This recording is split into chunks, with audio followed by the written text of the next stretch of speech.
तो भई आज बहुत खुशी की बात है, एक मेहमान आए हैं। ये इनका नाम है विशाल, अभी स्टूडेंट हैं और मेडिकल लाइन की पढ़ाई कर रहे हैं। और अपना ज़रा विस्तृत परिचय दे दीजिए, आप कहाँ से आए वगैरह? असल में मैं राजस्थान से हूँ, पर देहरादून में मैं स्टडी कर रहा हूँ बीएससी नर्सिंग। मेरा अभी सेकंड ईयर चल रहा है ग्रेजुएशन।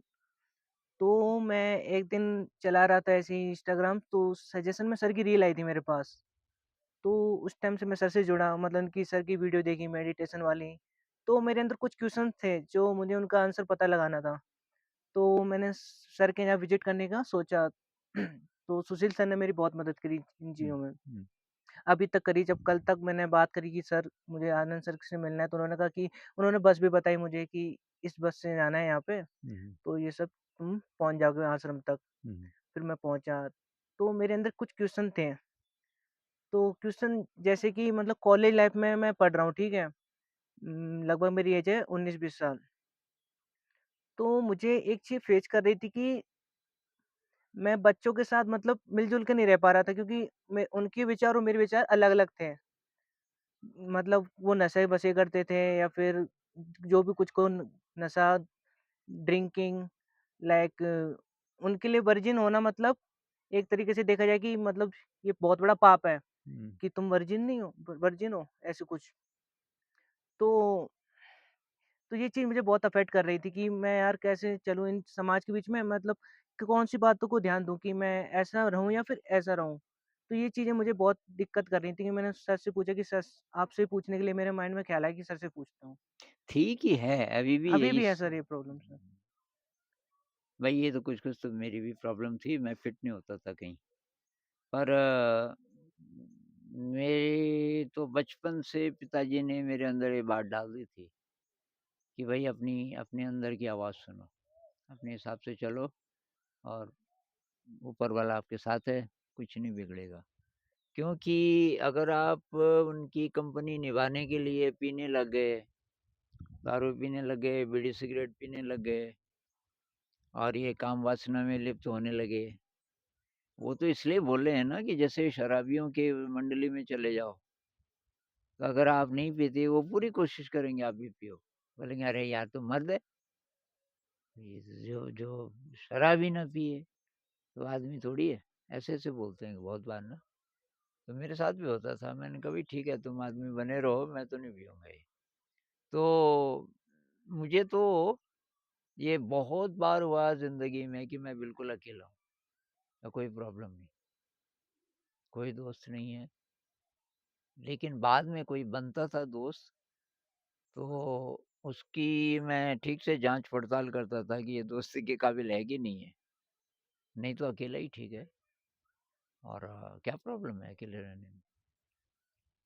सर अकेले रहने में प्रॉब्लम तो ये है कि मतलब हम अकेले रहते हैं कि अब अपने विचार किसके साथ शेयर करें कि मुझे ये प्रॉब्लम हो रही है, तो अगला मेरी हेल्प करे। हुँ। तो ये चीज़ कैसे कंट्रोल करें कि मतलब अपने अरे मन पे? अब तो ये है टेक्नोलॉजी, आप अपना वो बना दो एक चैनल, हुँ, है ना? जी सर। अपने विचार उसमें बोलो और तब वो लोग तब बताएँगे कि भई उनके क्या विचार हैं। जी, एक तरीके से डायलॉग शुरू होगा, है ना? डिस्कशन शुरू होगी।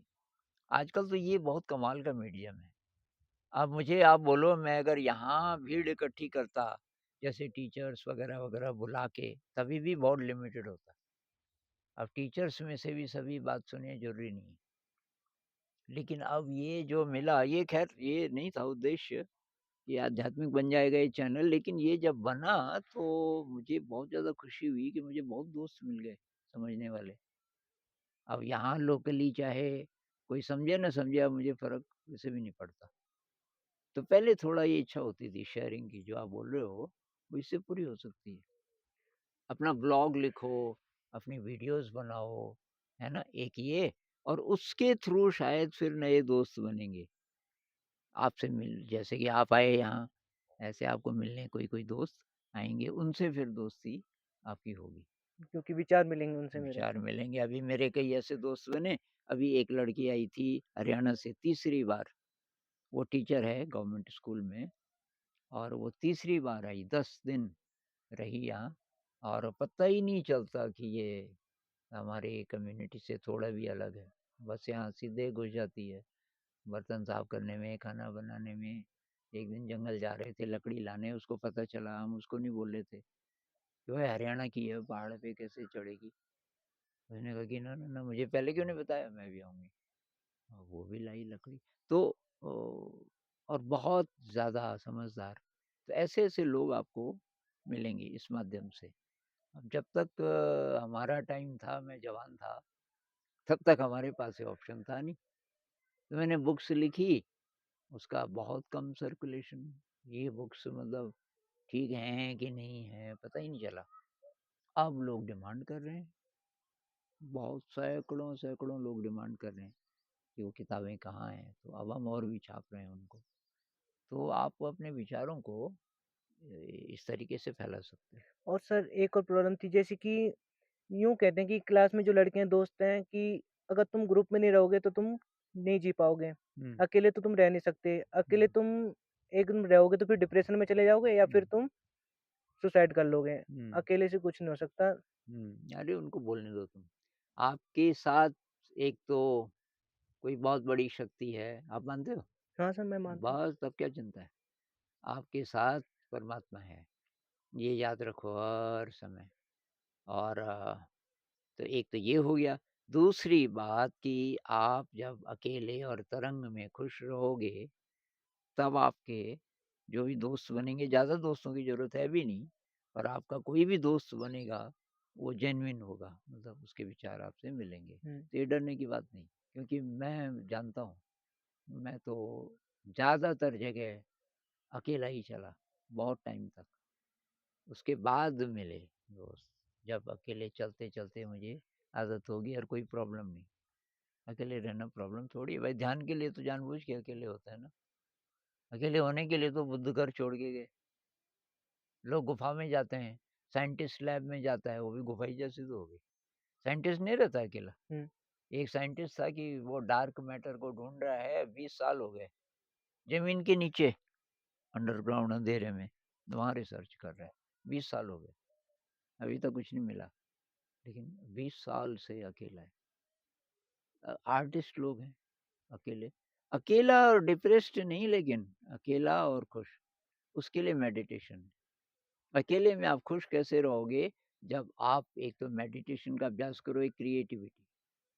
क्रिएटिविटी में सबसे ज़्यादा पावरफुल चीज़ है म्यूज़िक। कोई म्यूज़िकल इंस्ट्रूमेंट।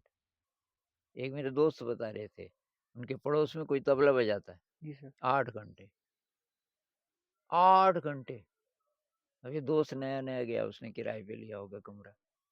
इसको भी शौक था तबले का। एक दिन चला गया वहाँ, फिर थोड़ा बातचीत हुई कि आप तो ये कितना-कितना, कि हाँ, करीब 8 घंटा बजाता हूँ। कि कहीं स्टेज के लिए नहीं, मुझे मज़ा आता है बस। खुशी है उसमें। हाँ, कि स्टेज पे क्या बुराई है, कि बुराई नहीं है, कोई बोलेगा, कोई आ जाए कि भाई मेरे साथ बजाना, कोई हर्जा नहीं, मैं बजा भी लूँगा, पर मुझे नहीं है उसकी ज़रूरत, क्योंकि मुझे तो इसको बजाने में मज़ा आता है। क्रिएटिविटी में आपको कोई नहीं चाहिए, उसमें मगन हो जाओ, और फिर एक्चुअली आपको समय पड़ने पे सही दोस्त भी मिलेंगे, उसकी कोई चिंता की बात नहीं। और घर में जैसे कि फैमिली फंक्शंस होते हैं, तो मेरा मन नहीं करता कहीं जाने का। मेरा मन हुँ, होता है कि अपने अभी स्टडी पे ध्यान देते हैं, बाद में हुँ। चले जाएँगे। तो फिर वो बुरा मान जाते हैं, फिर बातें बनाने लगते हैं कि इस ये ऐसा कहता है, ऐसा है ये, ऐसा है। तो 4 लोग क्या कहेंगे, इस चीज़ से बहुत फ़र्क पड़ता है। अब जाना ही पड़ जाए, जैसे परिवार का और कोई नहीं है, आप ही को जाना पड़ जाए, हुँ, बैठ जाओ वहाँ एक कुर्सी पे और साँस को महसूस करने लग जाओ। हुँ। मैं जी, तो ऐसे करता था। कहीं जाना ही पड़ जाए ऐसी जगह, बैठ जाओ, आँखें बंद मत करो। आँखें ऐसे रखो आप 45 डिग्री पे, और चाहो तो आँखें बंद भी कर लो। चाहो तो वहाँ से उठ के किसी अंदर कमरे में चले जाओ। तब आपको ऐसे मौके मिल जाएँगे कि कोई मतलब आप शामिल भी हो गए, और फिर भी आपको ज़्यादा फ़र्क भी नहीं पड़ा। उसके लिए थोड़ा एनर्जी बढ़ानी पड़ेगी, थोड़ा हाई एनर्जी। भई दुनिया का असर हम पे तब पड़ता है जब हम कमज़ोर होते हैं दुनिया से। दुनिया को हम पावरफुल समझते हैं। आप जब स्ट्रॉन्ग बनोगे तो आपका असर पड़ेगा दुनिया पे। तब आपको परवाह नहीं होगी। आपको नहीं चाहिए अब दुनिया, बल्कि दुनिया आपके पास दुनिया आएगी। आपके बाद खुद तो चल तब के आएगी। तब है ना, बात तो वो तब होगा आप अपनी एनर्जी बढ़ाओ, अपनी स्किल्स बढ़ाओ, अपनी दक्षताएँ बढ़ाओ, क्रिएटिविटी बढ़ाओ। सेवा एक और चीज़ है, सेवा, निस्वार्थ सेवा का कोई काम मिले, उससे एनर्जी बढ़ती है बहुत ज़्यादा। और ग्रैटिट्यूड। ग्रैटिट्यूड का अभ्यास करो, ग्रैटिट्यूड जो मेरे पास है, बहुत बढ़िया। यही सवाल थे सर। और जैसे कि मतलब जो टीचर्स वगैरह होते हैं, तो जो गलत है तो सर गलत के लिए खड़ा रहना पड़ेगा हमको। हुँ। तो यूँ कहते हैं कि टीचर जो कर रहा है उसको करने दो, तुम अपना शांत रहो, अपने नहीं तो तुम्हें बैक लगा देगा, फेल कर देगा। तो सर जो गलत है उसको सहते रहें या फिर उसके लिए लड़ा जाए? अब लड़के तो सही होगा नहीं, लड़के तो मतलब वो टाइम वेस्ट है ना, क्योंकि वही होगा कि टीचर बुरा ही मानेगा। हुँ, तो उसको बोलने दो, आपको पता चल गया यहाँ पे इसने गलत बोला, तो आप तो गलत नहीं चले क्योंकि आपको पता चल हुँ, गया। आप उसको बोलने दो क्योंकि वो या अगर तो आप ऐसा कुछ कर सकते हो कि टीचर सुधरे, उसमें इतनी विनम्रता हो, वो मान जाए, हुँ, हाँ भाई यहाँ पे मैं गलत था, भाई विशाल जी धन्यवाद आपने बताया। ये संभावना तो कम ही होगी, हुँ, तो कॉन्फ्लिक्ट होगा, क्यों हुँ। एनर्जी खपानी? उसको बोलने दो। इसलिए नहीं कि वो फ़ेल कर देगा, बल्कि इसलिए कि निरर्थक है। तो इस गलत के लिए हमेशा वो खड़ा गलत रह। भी बोले आपको पता चल गया ये गलत हुँ, है, ब कुछ नहीं, आप चुप रहो। ठीक है। हुँ, जी, तो बहुत-बहुत धन्यवाद आपका। जी हो सर। सकता है हम और बातचीत भी करें। जी सर।